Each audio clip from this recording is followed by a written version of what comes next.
Hey everyone, welcome to Two Car Pros. My name is Ryan, and today I'm really excited because we're getting started on our brand new Two Car Pros engine build. What we have today is the beginning of our small block Chevy. I've done quite a few engine builds on this channel already. We've done a big block Chevy, an LS, a small block Ford, and a modular Ford 5.4 liter 3-valve. This engine has been requested about a zillion times for a small block Chevy, and it is one of the most popular engines ever made. There's a zillion of them everywhere. There's a ton of aftermarket support, and the parts are really inexpensive, so that's why I'm really excited to get started on our build. Now, I'm going to try to be as basic and as friendly as possible to any level of mechanic here. I want this to be able to be tackled by anyone, so I'm going to hold your hand through the entire build, from disassembly to machining to reassembly to getting it running. I'm going to make this as easy as possible so it can help as many people as possible. I will be giving you every single bolt size, every single torque spec, and every single link will be located down below in the description to the exact products I'm using. Now, the engine we're rebuilding here today is actually out of a 72 Blazer, but it's the second engine that's been in that Blazer,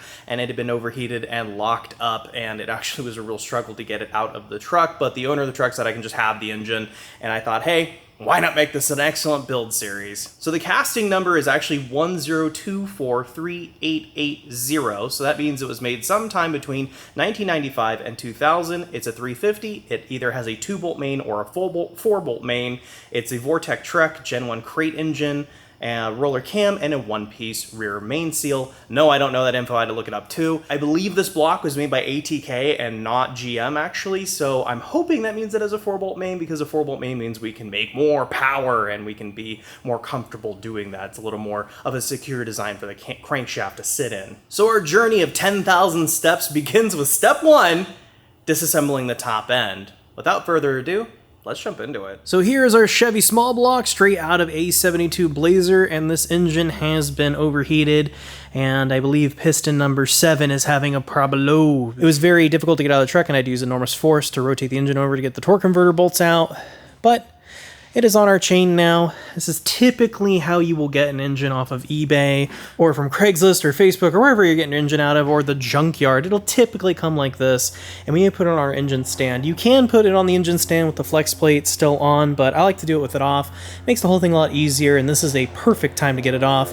So let's go ahead and do that. So in order to get these bolts off, you can either hold the big ring gear with a holding tool. You can put a screwdriver in here to hold the flex plate from turning.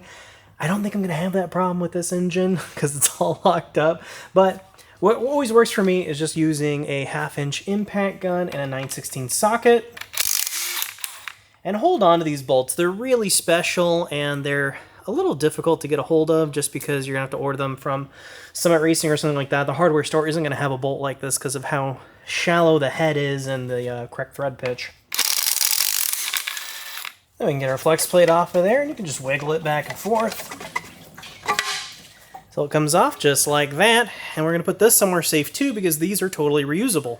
So the next thing we can worry about is putting the apparatus for our engine stand on the back of our small block Chevy. Now, what I have here is the bolt you're going to need. It is a 3/8 by 16 by 4, so it's 3/8 16 thread, and then it's 4 inches long and has this nice shank on there. And then I also have one of these really thick washers. I will do my best to leave a link in the description for the washers. I did find the bolts online, so you can buy those no problem. So we can take this part of our engine stand and put it through one of the arms of the apparatus and just, try to find some bolt holes that are going to work. I like spreading out the load a little bit, get that thread started. That looks pretty good. We can kind of map out how it's going to be for the rest of our arms. Yeah, I think that's going to be good. So you'll notice all of my bolts are in with washers to appropriately space everything out, and I've left everything loose. So this can move around nice and freely, and I'm doing that so that way I can lift it up, because we want the apparatus to be about halfway between where the crank and the cam is going to be. This will make it so it's not lopsided when we're trying to turn the engine over in the future. Now we can kind of start tightening things down.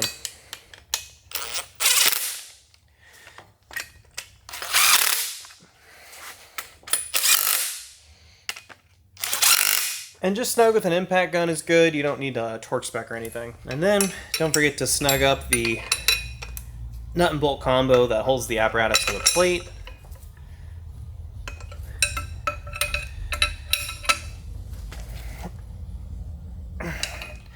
Mine just happened to be 1 inch. Yours might be different.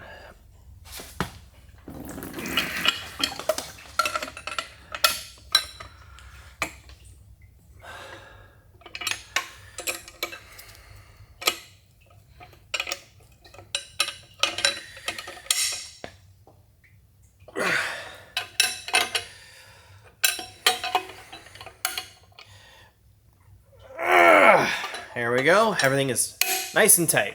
So now we're ready to put our engine stand onto the back of our apparatus. Now you could fiddle with the hoist and the tilty thing to make it, you know, go on nice and easy. Or you can just do what I do and just kind of lift it up onto there like that. I've always found this a little easier. And then before you do anything, we're gonna go ahead and just kind of rotate the engine a little bit manually so we can get our safety pin in. So we can use the bar that came with our engine stand, put a little bit of tension on it to rotate it over, and put our pin in. That way the engine can't just flop over while we're working on it or while it's in storage. It can be dangerous if you just let it do that, so that pin's really important. So now here's kind of the exciting part. We can let the engine's weight off of the crane and onto the stand by twisting its valve very slowly. We're just gonna go gently and slowly. And there we go. Yay. And then we can unhook the chain from our stand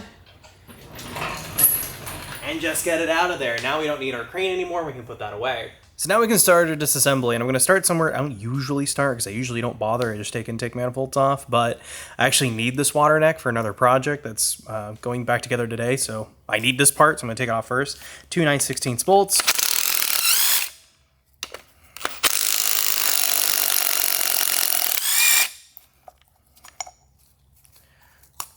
We can just remove that and get it out of there.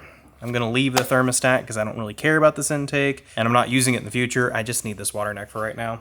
So in order to get this damper off, because as much as you pull on this with your hands, nothing's going to happen, we're going to need a special tool. And this tool is available for rent at AutoZone or O'Reilly's or anything. They're either free or very, very cheap. And no, you don't need the snap-on one like I have here.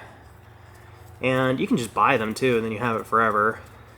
And what you want to do is when you get the kit, it'll come with this bit, the actual screw and the plate, but you can change the tips out. See that? You can actually have a different tip. And I picked this one because it fits in the snout of the crankshaft really nice and concentrically, and that's something you want to look out for.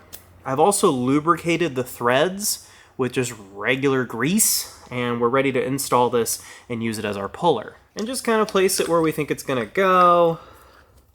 And I just have some engagement right now at the end of the crankshaft. So then rotate it so the tool lines up with these holes, just like that. And then you're gonna need 3 of these bolts with some pretty heavy duty washers on them, and they are 3/8 by 24 thread. I will do my best to leave a link down below in the description for you. And when you're putting these on, you wanna make sure that the thread has plenty of engagement inside of the damper. I can actually see it. It's going all the way through, so I know it has as much thread engagement as possible. And just go ahead and do that for all 3 of these. And then kind of hold the tool as perpendicular as you can so it's nice and flush. You want to make sure that that snout sits nice and even inside of the crank. So I can see that this bolt is too far out. We need to draw that in. You want all 3 of these bolts to have the same amount of engagement so the tool and the damper are completely flat with each other. They're completely parallel, and I can see this is a little off. So this is what I mean by parallel. As you can see, this is not. So we can just kind of do that. And then have our tool take up the slack. There, that's better. So this surface and the damper are nice and parallel with each other, and there's plenty of thread engagement. I can still see them coming out all the way on the back side, so it has maximum thread engagement. This is looking really good. So you could use a long breaker bar with a 9/16 socket and just slowly turn it over and be able to get the damper off. But I've found that using a 1/2-inch impact implement usually yields some pretty good results, and no matter what, wear some eye protection. So brace the damper.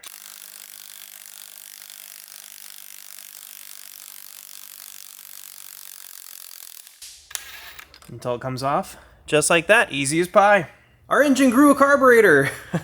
Well, I put one back and then I also put a distributor in so I can show you exactly how to take those out. They're fairly easy and straightforward. There's just 4 bolts located in each corner of this carburetor. Happens to be a GM Quadrajet.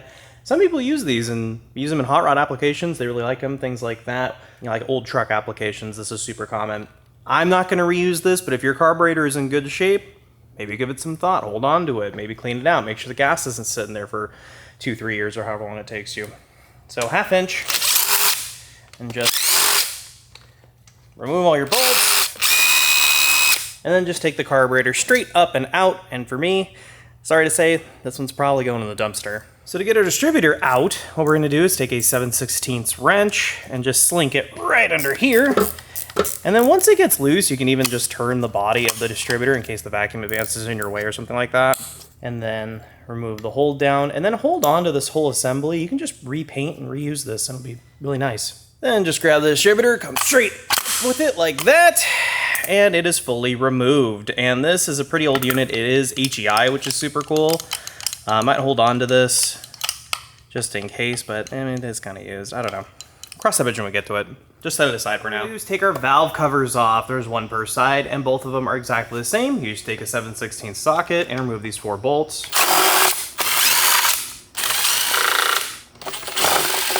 And then we can take our valve cover off. It might be a bit stuck, so you might have to get like a screwdriver in there or some sort of prying implement. This one came off just easy for me. And ooh, oh man, that is interesting in there. It looks like water got into the valve train. As you can see, it is rusted completely in there. So I know this engine had a head gasket problem at some point, so it's very clear that coolant got into the engine oil and went all throughout this engine and totally ruined it. So that's why we're here today though. You can save these valve covers and clean them really good and repaint them. I'm not sure why somebody would paint a Chevy engine blue, but these are a reusable item. I think I'm gonna get new ones though. And then go ahead and do that for the other side as well. So the next thing we're gonna worry about taking off is our intake manifold. And this one is a Edelbrock Performer. It's kind of an old school unit. It's really made for that Quadrajet carburetor, and it's held in with 9/16 bolts. I'm gonna hold on to this because it's made of aluminum. It kind of looks sporty. It might actually be a really nice intake manifold, not 100% on that. And it's just held in with 9/16 bolts. And then hold on to these bolts too. Even if you don't reuse them, it's really handy to have a bunch of bolts just kind of hanging out. That's why every old hot rod guy you meet has a whole giant bucket full of bolts, because you never know when you need a bolt. So now all of my bolts have been removed that hold the intake manifold to the heads. And it might be a little stuck on there, but before we start prying, just go ahead and verify, look all around at the bolt holes and make sure all the bolts are missing. So you can see that the intake manifold and the top of the lifter valley are basically glued together. That's what's gonna prevent you from getting the intake manifold off. So what I like to do is just grab a prying implement, kind of wedge it in there and pull it off. If it's really stuck and it's not coming off, go ahead and check for bolts again. Maybe you missed one. That does happen. That's no biggie. Just take it out. And then we're gonna go ahead and take our intake manifold. You can just kind of grab it on both sides like this and pull it straight up and out. Ooh. Oh my goodness. Look at that. I've never seen a push rod broken in half. Oh, no way! And that's not even the cylinder I thought was a problem. Oh, man. That's a new failure for me. That's impressive. I've never seen that before. Wow. That's awesome. What we're gonna do next is worry about taking our valve train out. And I'm gonna show you how to do one side because the other side is exactly the same. The first thing I'm gonna do is take all these nuts off of our rocker arms, they're 5/8 nut. And then hold on to these stamped rocker arms. These are, I mean, they're pretty much a non-wear part. You can totally just reuse these and be totally fine. But my advice to you is if you're gonna do like a quick and fresh rebuild and you're not gonna touch the heads, you're just gonna kind of run them how they were because they were fine. Just put this rocker arm back where you found it and put the push rod that you took out back where you found it. I know that's a little excessive. Most people just put lifters back where they found it, but I like to put the valvetrain back exactly the way that I found it, just in case of wear patterns or whatever have you. But our valvetrain is pretty thrashed, so I think I'm just going to toss them all.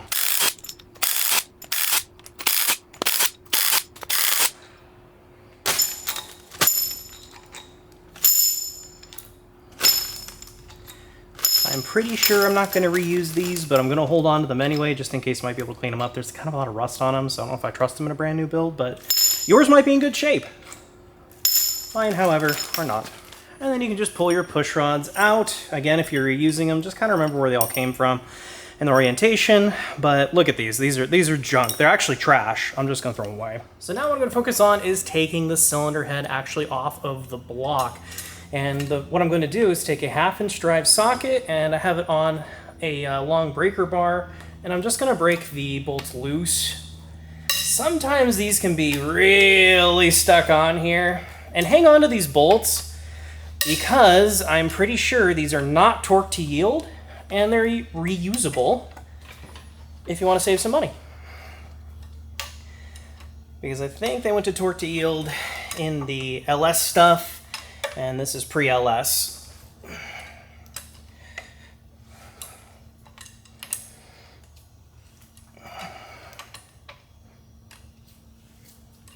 And then we can just buzz these bolts the rest of the way off.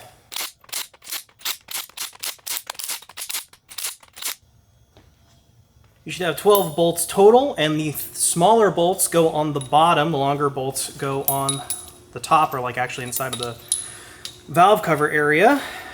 And we'll set those aside. We might reuse those. And then all that leaves is these ones in the middle, sort of obscure to see. And there should be 5 bolts here in the middle. And those are the exact same length as the bolts we took out of right here. So they're the same bolts. So there's only 2 types of bolts. And actually, I'm wrong. On the inside right here, on the outside, is like a medium length bolt. So there's 3 sizes. There's the regular long one, the medium length one, which is this one, and then the short one right here. So there are actually 3 sizes. I was incorrect. And then also notice that I have the cylinder head flat like this. So I've rotated my engine stand over so that way the head surface is parallel with the ground. So this cylinder head is on really firmly. So what I'm going to do is take a prying implement and put it right here where the cylinder head and the block are not going to interact with one another. So it's okay if I mess that surface up. Most of the time you just need to break it loose and then the whole head will just come off kind of naturally. This one is just about to go, I'm pretty sure. So after you've kind of made it wiggle just a little bit, you'll be able to see it kind of do this. It's probably ready to come off. Now, cylinder heads, especially iron ones, are really heavy. This one's probably about 50 pounds, and I know that doesn't sound like maybe a ton of weight, but even I think it's a little much, and it's kind of ungainly, and you're leaning over in a funky position. If you have a helper, 2 people make this really easy. So what you want to do is just kind of grab into the exhaust ports like this, and then brace on the back side with your other hand, and then just kind of wiggle it up and out, like that. And be extra careful not to drop the cylinder head on your toe, it will break it. Ask me how I know. What helps with that is keeping this deck surface completely flat with the ground so you can come up in a controlled fashion instead of it going to the side and you're just losing control.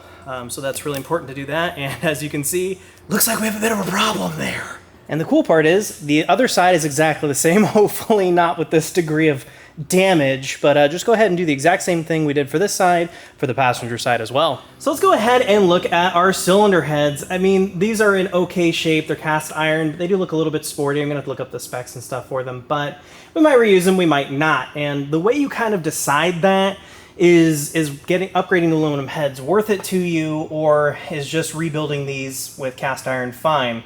But the thing I want you to look at is check this cylinder head compared to this one. Look at this combustion chamber compared to this one. It's very clearly had water and rust and all kinds of things. You can see where the protrusion happened. It's right here at the end of my finger. So you can see where water is broken through here, probably because of overheating. It has melted part of the head gasket, so water has been intruded to be in here. possibly hydrolock this. It doesn't look like this valve is touched a piston, but you can see that something's behind the valve, keeping it open when it should be closed, just like this one and all the other ones. So this one's definitely a problem child. We probably could rebuild and reuse these heads, especially because they're cast iron, so a little bit easier to work with. But I think assessing your situation is definitely worth noting. You can take off the gasket, and you can see right there, clear as day, well, there's your problem. Yeah, that's a bad one. Textbook though. So we'll be able to take these, if we go this route, and have this all nice and decked and remachined, because these look like high compression cylinder heads. To my eye, they could be something else, but they look nice. Might be able to reuse these, but not in their current shape. We're gonna have to get them rebuilt. So here is what our engine looks like with the top end taken off. Notice how there's only the bottom of the engine remaining. That's called bottom ending or a full rebuild. So we've just taken the top off. We have that problematic cylinder right here. No good there. And I've noticed a lot of these lifters are broken too. Check that out. That just plops right out. Shouldn't do that. They should be nice and retained like that one is. And this one's not that. I don't think these lifters are any good either. I think those are trashed. And yeah, this looks pretty standard so far, but we're gonna know more when we take the bottom end apart. The next thing I want you to do is grab your dial calipers, zero them out like I have here, and we are going to measure the bore. The bore is how wide this hole is. If this engine's already been rebuilt previously, it'll probably read 4 inches and 30 thousandths or 4 inches and 60 thousandths. If it's 4 inches and 60 thousandths, you can't rebuild it again. The engine's done, go get another one. But if it's at 4 inches dead or 4 inches and plus 30 thousandths, then it's got 1 rebuild left in it at 30 thousandths and 2 rebuilds left in it if it's at 4 inches. If it's at 4 inches, I'm going to be very happy because this engine has 2 rebuilds left in it. Although I think it is going to read 4 inches because this was a brand new engine when it was put in and as to my knowledge has not been rebuilt. So let's go ahead and verify that, double check before we waste our machine shop's time. And you can see right there, if I get it perfectly square, it's at 4 inches. So there you go. We know that the bore in this cylinder is 4 inches in diameter, and we know that this is a stock bore. It has not been rebuilt and is a good candidate for rebuilding. If you hit that 4 inches plus 60 thousandths, then go ahead and get a new block. But this one's ready to go. So that's how to top end your small block Chevy. This is really, really easy and a lot of fun. This is something you could totally do in your garage and get your hot rod back on the road. Don't worry, I'm gonna hold your hand through the entire thing. So make sure you're subscribed so you don't miss anything. Thank you so very much for watching. If you have any questions, please leave them down below in the description. I'll do my best to get to there, or you can go to our website, 2carpros.com, and ask a question for absolutely free. If you found this video helpful or interesting at all, please consider subscribing. It really helps the channel out, or even leaving a like, again, helps the channel out. Thanks again for watching, and I'll see you next time.